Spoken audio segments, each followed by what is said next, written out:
Olá pessoal, tudo bem? Sejam muito bem-vindos aí para mais um estudo, para mais um momento de reflexões com Emmanuel, né? Como já tinha falado, é um estudo, um seriado sobre as mensagens desse livro aqui, chamado Fonte Viva, psicografia de Chico Xavier, com a interpretação de algumas passagens do Evangelho pelo seu mentor Emmanuel, né? Então eu hoje eu sempre abro aleatoriamente as páginas, e hoje nós vamos estudar a mensagem 112. E olha o título dela, Que Farei? Que foi justamente o que a gente comentou na última mensagem, por coincidências, né? Aquilo quando Paulo viu Jesus, e quando ele cai do cavalo, e a primeira coisa que ele pergunta, que ele refere ao mestre é, que farei? E é justamente agora, com essa pergunta tão pequena, mas tão forte, tão cheia de significado, que a gente vai fazer a reflexão junto com Emmanuel, né? Aqui com ele. Então olha como o Emmanuel já começa, tá? Milhares de companheiros aproximam-se do Evangelho para o culto inveterado ao comodismo. Como dominarei? Interrogam alguns. Como descansarei? Indagam outros, né? Então ele já começa a 180 por hora, né? Falando que muitos apenas se aproximam do Evangelho na forma de comodismo, né? E uma das coisas que me chamou a atenção é como descansarei, indagam outros. Para alguns parece meio ilógico isso, porque falar sempre do Evangelho, de Deus, de Jesus, independente de qualquer crença, sempre é muito bom, sempre é muito reconfortante. E como isso poderia nos incomodar, né? Como isso poderia nos cansar? Porque ele fala aqui, como descansarei, alguns indagam. Mas é justamente esse primeiro ponto que eu queria tocar. Para uma transformação verdadeira, para quando você se sente tocado, independente de credo, pelo Evangelho do Mestre Jesus, pelas suas palavras, e resolve se transformar, Jesus causa uma inquietação realmente dentro de nós. E quando você sente essa inquietação, algo meio que mexendo dentro, te chamando para você deixar algumas coisas de lado, para surgir uma nova pessoa e novas atitudes, é aí sim uma transformação verdadeira cristã. Muitas vezes a gente passa não só uma vida, mas vidas e vidas apenas num comodismo, sem nenhuma transformação real. Tem gente que nasce a mesma coisa e termina com os mesmos hábitos, sem mudar nada, sem doar algo de melhor. E aqui não sou eu que digo, né? Eu lembro do Evangelho quando diz Jesus, eu não vim trazer a paz, mas a espada e a divisão. Claro que não é no sentido de guerra, de poder destruir nada, mas todos aqueles que se propuseram a fazer o bem na prática sofreram alguma coisa depois, ou por familiares, ou então por pessoas que não compreendiam ao seu redor.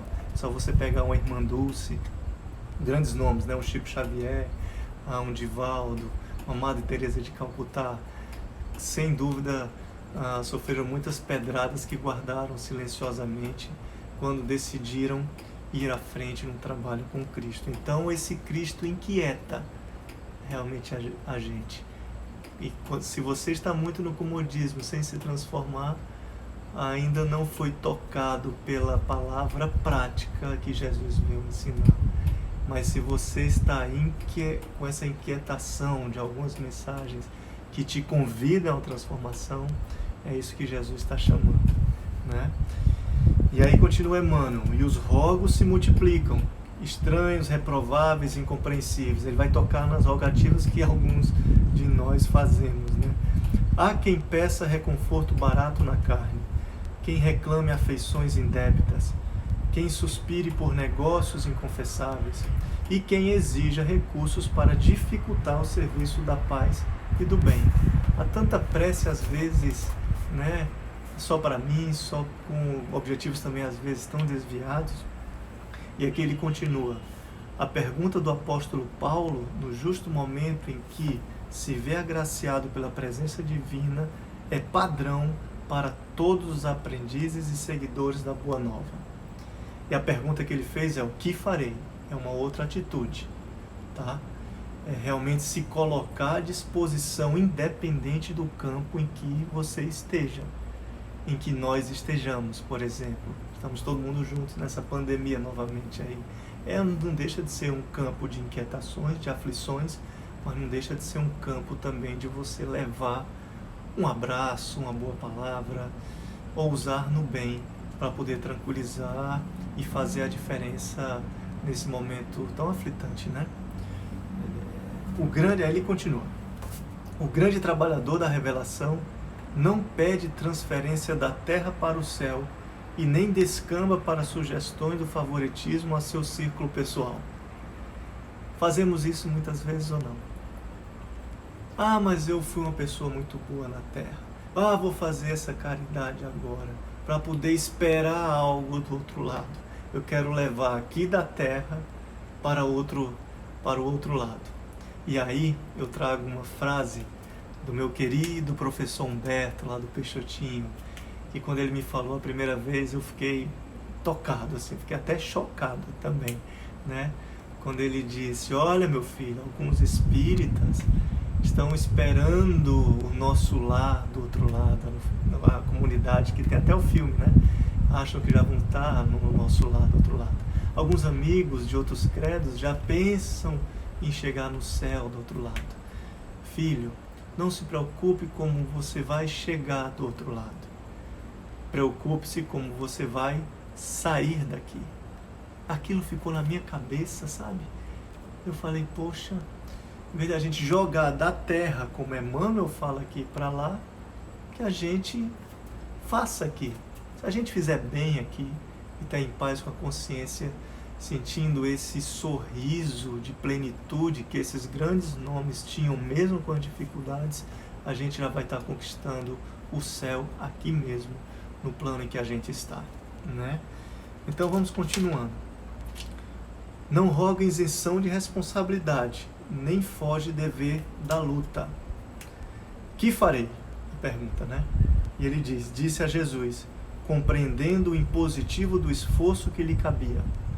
E o mestre determina que o companheiro se levante para a sementeira de luz e de amor através do próprio sacrifício. O grande problema muitas vezes é que a gente tem nossas mazelas, nossas dificuldades, não queremos desfazer delas, mas queremos também os benefícios que venham sempre. Sempre vem benefícios para todos nós, mas não tem como andar com a sacola pesada de mazelas nossas. Se eu quiser andar mais leve, eu tenho que me desfazer disso, tá certo? É claro que nós temos luzes e sombras, é o Yang e o Yin do oriental, né? Mas eu lembro muito da passagem do joio e do trigo. Quando lá no Evangelho fala, né? É preciso que separeis o joio do trigo? Não é preciso que separe, não. Deixar e crescer juntos. É nós. A gente tem um lado bom, todos nós temos, pode acreditar nisso que você tem, tá? Nós temos o lado sombra também, que tenta nos inquietar e puxar muitas vezes para nossas repetições sempre nos erros, né? Isso torna muitas vezes mais difícil, porque são encarnações e encarnações fazendo as mesmas coisas.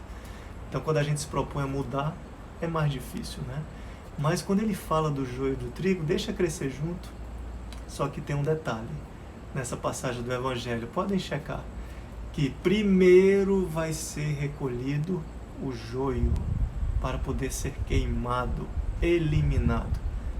Pode ter certeza, todos nós, como Emmanuel mesmo já diz em outras mensagens, todos nós estamos condenados à felicidade. Todos, queira ou não. Pode fazer bico, bater o pé. Todos nós, na linha progressiva das vidas, né, de encarnados, nós estamos condenados a ser felizes, tá? Mas o primeiro a ser eliminado vai ser o joio. De alguma forma ou de outra, as dificuldades nossas vão ser eliminadas, tá? Pelo amor ou pela dor, muitas vezes. Mas ele diz na passagem, já o trigo vai ser armazenado. Tudo que fizermos de bem e de bom nunca se perde, sempre é guardado. Chico Xavier já dizia sempre que o melhor advogado para você no outro lado é o bem que você faz aqui. Isso é o que vai te contar mais para o outro plano, né? E se a gente pegar o exemplo de Paulo, ele renunciou muito em uma vida só apenas, porque ele era um doutor da lei, conhecia tudo sobre o judaísmo, defendia ali a lei de Moisés, tá? Tanto que decidiu perseguir os outros que falavam contra essa lei, aos cristãos. Mas quando ele tem essa transformação, quando o próprio Cristo se apresenta na forma de Espírito para ele, tá? Ele começa um processo de construção de um Paulo de Tarso. Não da noite para o dia, mas através, primeiro, de uma renúncia, muitas vezes ao orgulho que tinha, aos apegos e tudo, às suas dificuldades. 2, a um mergulho profundo de entender o Evangelho, porque Paulo passou 3 anos realmente perambulando nos desertos, estudando os pergaminhos do Evangelho, aprendendo sobre o Evangelho, para depois ser o grande divulgador, o vaso escolhido, como diz o mestre, para divulgar o cristianismo, tá? Então, uma atitude totalmente ativa, sem acomodação nenhuma, né? Mas sim de transformação de dentro para fora. É claro que isso tudo foi em uma vida só apenas que ele fez. Nós vamos chegar lá. Tomara que em poucas, mas a gente tem vidas e vidas aí nesse processo de transformação. Nosso Deus é muito paciente e amoroso para conosco, né? Sabe que nós vamos chegar lá no final do caminho. E aqui ele continua: se fosse chamado à fé, não recorras ao divino orientador suplicando privilégios e benefícios que justifiquem tua permanência na estagnação espiritual. Procuremos com o Senhor o serviço que a sua infinita bondade nos reserva e caminharemos vitoriosos para a sublime renovação. Não caminharemos vitoriosos para um lugar reservado do outro lado. Ele fala para a sublime renovação. Renovar é sempre bom, mudar, fazer algo de novo e no bem. O nosso Pai exige-nos de nós que doemos o nosso melhor. É assim, não é assim que acontece com os pais, com as crianças, com os filhos? Que pede para o filho produzir, vai para a escolinha, ande, fale, chega, vibra, né? Quando começa pequenininho, eu estou com o meu pequeno agora também, cada dia é uma descoberta nova que ele consegue dar para a gente. Isso nos alegra demais, entendeu? E por que o nosso Pai seria diferente, né? A natureza divina da perfeição se reflete também em nós aqui nesse plano. Tá certo, meus caros? Então essa foi a reflexão da mensagem de hoje. Espero que tenha levado muita paz, muito aprendizado para todos nós, onde eu me incluo também. E até a próxima, tá bom? Um grande abraço.